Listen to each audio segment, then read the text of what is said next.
Hi, Scorpio rising sign. Here is your weekly forecast starting on the 9th of February until the 15th of February. Well, I've got my birthday promotion, so if you need help with decoding your chart, then go ahead and book a reading with me. And also, I've got the new membership program, so check that out. 250 courses and webinars could be at your disposal at any time when you want to study something. But let's see how the week is folding out. Um, Firstly, you have got Mercury, Palasatini, and North Node conjunction happening in your fifth house, the house of romance, creativity, joy. And maybe this is an artistic idea. This is just potentially coming from out of nowhere. It's kind of like an intuitive hit here that this is what I would like to do. Or this is a new romantic interest appears who can feel very destined, and you can even be very hopeful that this is gonna grow further. Or even an old fame could be reappearing, for example, with a message. Because often with the North Node, we have got some type of, learnings to do, a little bit of an unfinished business, especially with the opposition to the South Node. Also, maybe it's a conversation that you are having with your child about the future, about kind of like, even it can make you feel like that you have like a feeling that your child has grown up and I kind of feel old.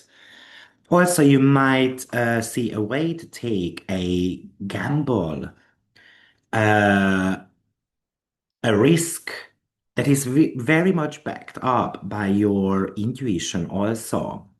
Or you recognize that your hobby or passion is actually the part of your path. So you want to pursue that further. Next up is Sun in Aquarius, sextile Chiron in the sign of Aries. So that's triggering your fourth and sixth house.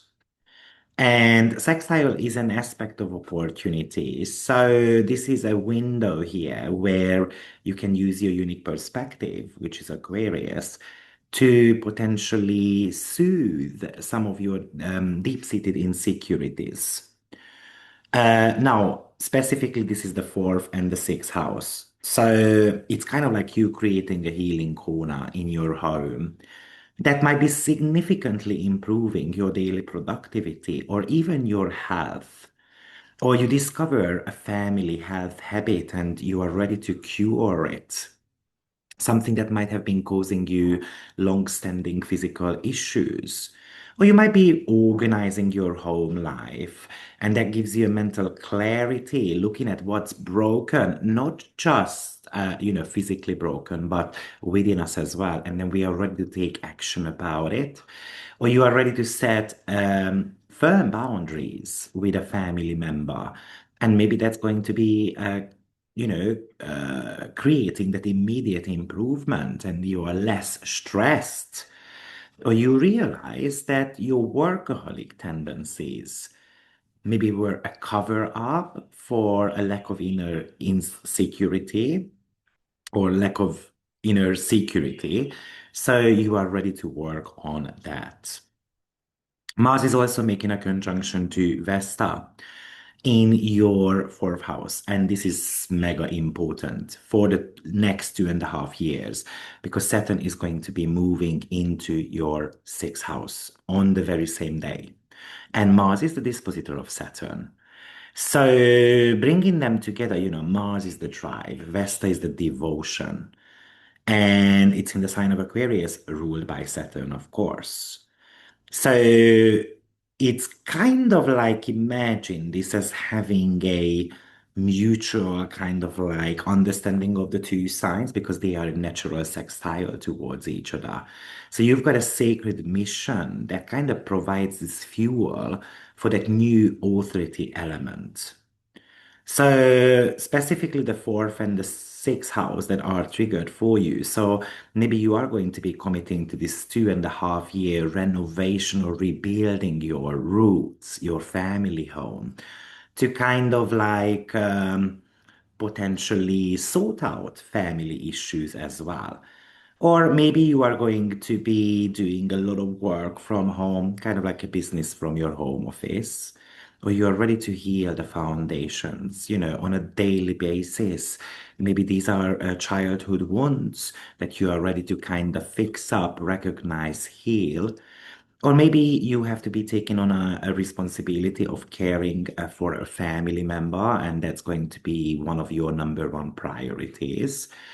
Or you kind of create this security system. Now, that could be literal or an emotional, just to make your private life more like a fortress. Or you realize that changing your living situation is pretty much the only way to fix some of your work stress scenarios. Or you are walking away from any type of family chaos, for example, that disrupts your peace. And sometimes this is kind of like a solution as well. What is the sixth house is trying to kind of like give you?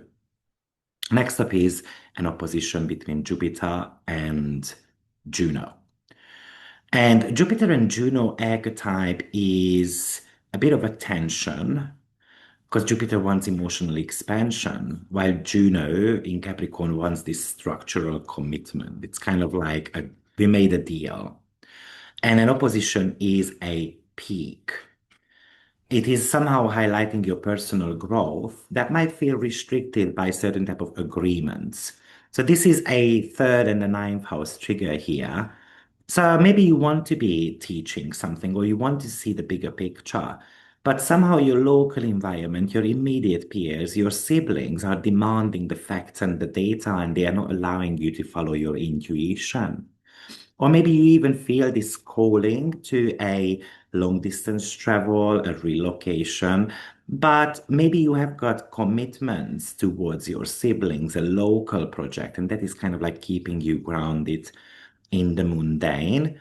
Or Jupiter wants to expand your worldview, but that clashes with an agreement you made. For example, or someone else is actually blocking out your newly built worldviews. Or you might want to write this kind of visionary book, but the technical requirements, kind of can feel like it's a straitjacket.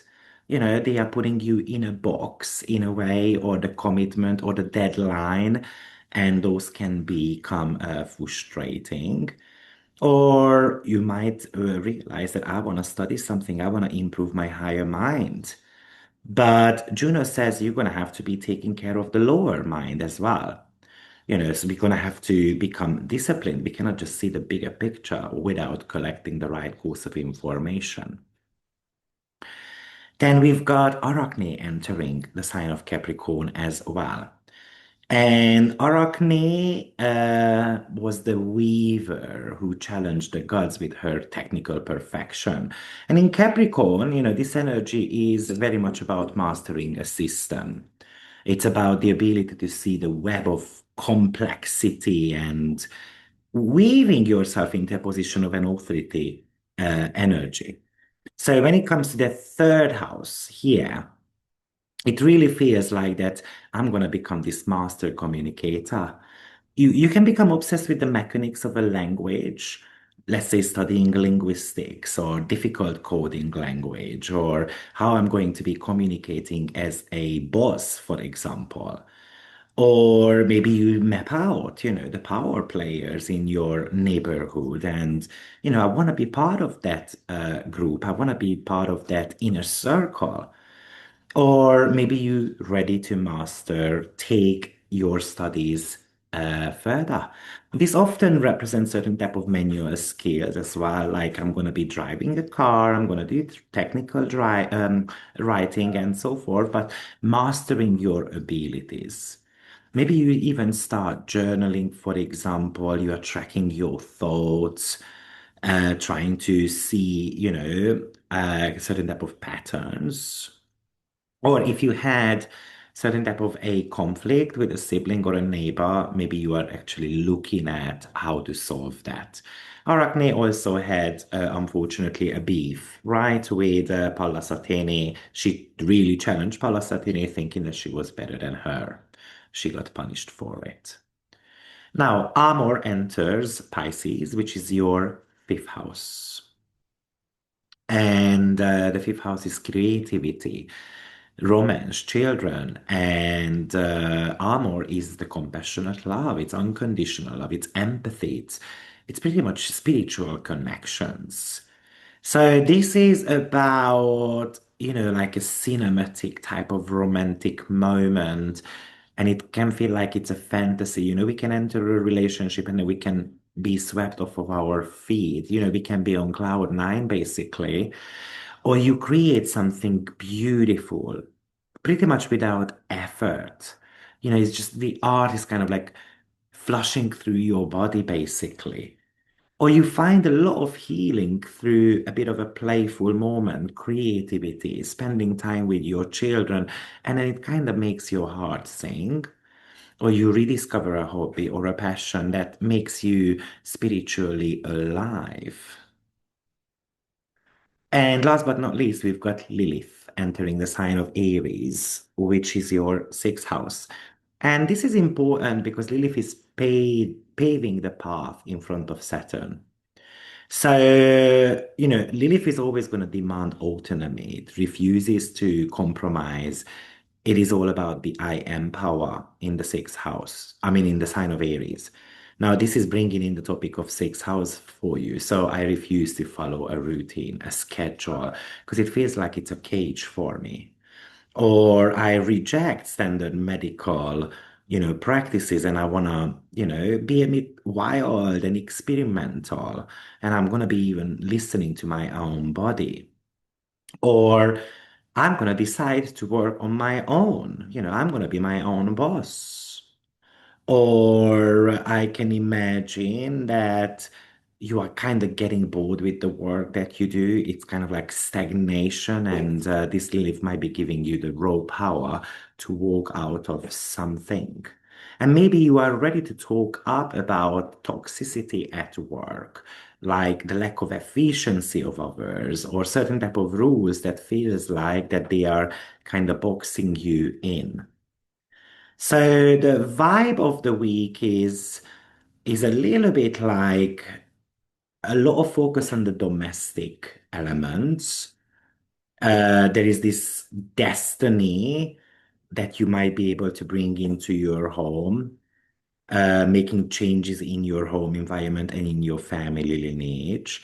And if we do so, then it looks like that your daily life, your health could improve, or it has to become a part of a disciplined effort, basically. But you should be focusing on the foundation. It's about rebuilding your home life. It's about working from home. It's about creating those family boundaries that you don't wish to handle all the workload, for example, at home. Potentially, I need help. And we shouldn't be kind of like shying away from asking for help.